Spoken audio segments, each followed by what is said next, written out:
বর্তমান সময়ে জনপ্রিয় রোমান্টিক জুটি শামীম হাসান সরকার ও সামান্তা পারভেজ। দিন দিন বাংলা নাটকের জনপ্রিয়তা বেড়েই চলেছে। সেই ধারাবাহিকতায় আবারও নতুন নাটক নিয়ে হাজির হয়েছেন জনপ্রিয় এই জুটি। নাটকটির নাম আপসহীন।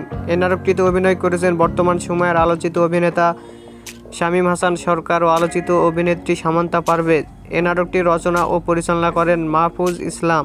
এই নাটকটি খুব শীঘ্রই বিন্দু ভিশনের ইউটিউব চ্যানেলে প্রকাশিত হবে। আপনারা দেখতে চাইলে অবশ্যই বিন্দু ভিশনের ইউটিউব চ্যানেলে চোখ রাখুন এবং নিয়মিত নতুন নতুন নাটকের আপডেট পেতে হলে অবশ্যই চ্যানেলটিকে সাবস্ক্রাইব করে রাখুন। পরবর্তী ভিডিওর জন্য অপেক্ষা করুন।